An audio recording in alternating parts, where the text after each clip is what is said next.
देखिए, this is the most common mistake जो almost I have seen across time and space students commit करते हैं while answer writing. तो देखिए, मेरे पास एक student I and she said, sir मेरी कॉपी इवैल्यूएट कर दीजिए। मैंने कहा चलो भेजो। एंड आप खुद अप्रिशिएट करेंगे कि कैसे ये मिस्टेक हमें नहीं करनी चाहिए। सो प्लीज वेट, एंड इसके बाद मैं कंपेयर करूंगा एक टॉपर की कॉपी से भी, ठीक है, सो दैट आप जो आंसर राइटिंग के नुआंसेस उसको सीख पाए। तो देखिए, क्वेश्चन क्या बोल रहा है कि how did the land reforms in some parts of the country helped to improve the socio-economic condition of the marginal farmers and small farmers, ये कहना चाह रहा है, ठीक है। सो फर्स्ट थिंग फर्स्ट कि मुझे यहाँ पे क्वेश्चन को ब्रेक करना होगा। तो फर्स्ट माइक्रो क्वेश्चन क्या होगा कि भैया लैंड रिफॉर्म्स ने how did it help the small and marginal farmers, ठीक है, सोशियो इकोनॉमिक कंडीशंस कैसे उनकी इंप्रूव हुई, ठीक है। सेकंड, हाउएवर देयर वर, पूछा नहीं गया but challenges, and then what needs to be done। Third micro question होगा in the form of land reforms 2.2, right, ठीक है, कि दे डिड नॉट सक्सेस नहीं हुए यानी फेलियर, है ना। तीन माइक्रो क्वेश्चन होंगे। अब देखिए what has she done, and इसकी वजह से देखिए दो नंबर ऑफ पॉइंट्स बहुत ज्यादा है इस कॉपी में, but still this is not a right answer अगर आप ध्यान से देखेंगे, ठीक है। तो यहाँ पे सबसे पहले क्या हुआ है, राइट, अब she has started to land reforms को अच्छे से आर्टिकल वगैरह से डाल दिया, ठीक है, एंड देन इकोनॉमिक बेनिफिट्स में, राइट, आप देखेंगे पॉइंट एग्जाम्पल करके she has written 8 points which is good. Then social benefits में आप देखिए कंसिस्टेंटली पॉइंट लिखते गई लिखती गई लिखती गई लिखती गई, ऑलमोस्ट 20 पॉइंट्स लिख दिए एंड देन कंक्लूड कर दिया, ठीक है। This is the biggest mistake जो करते हैं, instead of writing so many points, क्योंकि अब मार्केट में, ठीक है, लोगों ने सुन लिया है कि भैया पॉइंट ज्यादा लिखने, पॉइंट ज्यादा लिखने, तो लिखते जाओ लिखते जाओ लिखते जाओ लिखते जाओ लिखते जाओ लिखते जा रही हो, ठीक है, 20 तक लिख दिया। ट्रस्ट मी, अगर 2 पेज और मिलते हैं आई एम प्रीटी श्योर वो 50 पॉइंट्स भी लिखाती इस पे, ठीक है, राइट। बट ये चीज गलत है स्ट्रक्चर वाइज,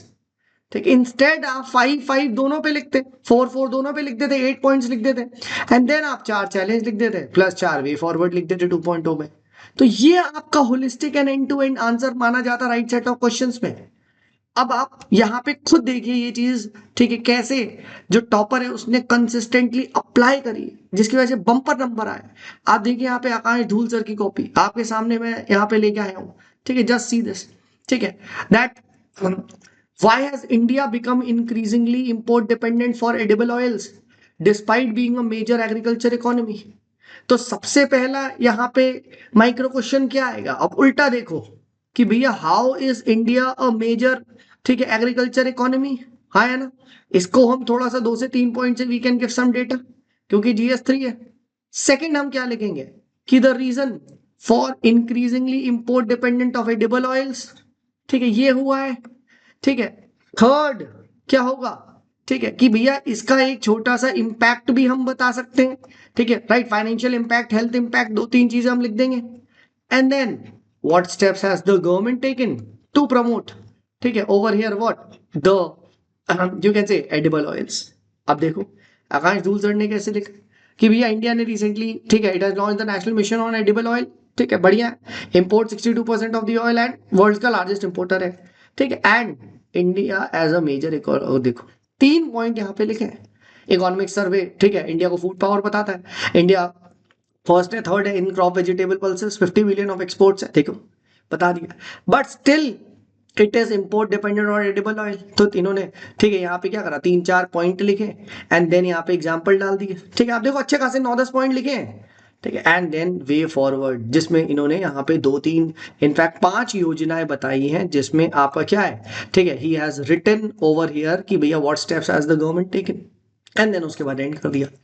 एक चीज जो मुझे लगता है इसमें मिस हुई है कि instead of writing again 10 points on this, what he should have been doing is कि भैया 8 से 7 पॉइंट्स आप लिख लेते, ठीक है, एंड देन उसके बाद what you could have written is 3 points, इसका इंपैक्ट क्या हुआ है, राइट। अब इतना ज्यादा इंपोर्ट डिपेंडेंट है तो, ठीक है, बहुत सिंपल सा इंपैक्ट होगा कि भैया फिस्कल डेफिसिट वाइडन हो जाएगा, हाँ है ना, बिल्कुल भैया, है ना, ठीक है। And then in times of you will see जितना इंपोर्ट आप डिपेंडेंस होगी, ठीक है, for example in times of crisis, ठीक, ऑयल प्राइस शूट अप हो जाएंगे। ये चीज हम लोगों ने देखी थी व्हेन रशिया यूक्रेन वॉर हुआ था, सनफ्लावर के जो ऑयल जो हम लोग रशिया और यूक्रेन से लेते थे, ठीक है, वो आपका शॉर्ट अप कर गया था, ठीक है। तो ये भी है, फिर अगर इतना ऑयल खाएंगे, इतना इंपोर्ट करेंगे तो हेल्थ पे भी देखो इम्पैक्ट होता है ना, ठीक है, तो हेल्थ इंपैक्ट भी हो सकता है। तो उसका 3 इम्पैक्ट के बारे में डेफिनेटली लिख सकते थे, इन्फ्लेशनरी इम्पैक्ट है, फिस्कल डेफिसिट है, हेल्थ इम्पैक्ट है, ठीक है, इंस्टेड ऑफ राइटिंग 10 पॉइंट्स, है ना, ठीक है, क्योंकि जनरली आप देखोगे 5 से 7 पॉइंट पर आपके पॉइंट्स आ जाते हैं, देन आप सिर्फ पॉइंट्स पता है क्यों बढ़ा रहे हो, ठीक है, why are you increasing the points, why this aspirant is increasing the points, क्योंकि इसने मार्केट में ये सुन लिया है कि भैया नंबर ऑफ पॉइंट्स बढ़ाने हैं, ठीक है, इसने मार्केट में ये सुन लिया कि भैया नंबर ऑफ पॉइंट्स बढ़ाने, ठीक है, जहां भी है, ठीक है, देखो 18 20 पॉइंट 25 पॉइंट आप देखो, ठीक है, तो ये चीज मत करिए मिस्टेक, ठीक है, प्लीज ना इस फोमो और इसके चक्कर में, ठीक है, आप मत पढ़िए, see what toppers are doing, ये है real source of your learning, ठीक है, ऐसे सीखते हैं आंसर राइटिंग, अगर आप मार्केट में उड़ी उड़ी बातें सुन के आ जाओगे तो फिर आप भी वैसे ही लिखोगे, हाँ ना, this is how it has to be done, और अगर आप यही चीज मेरे साथ करना चाहते हैं, हम लोग कोर्स कर रहे हैं, तो यू मोस्ट वेलकम, आइए, ठीक है, we are doing this answer writing topper copy analysis in detail, हर रोज I give you the best copies और मैं डिस्कस भी करता हूँ, ठीक है, सिंपली सिविल्स क्लब.in पे जा सकते हैं, चलिए, this is me Sumit signing off, bye bye.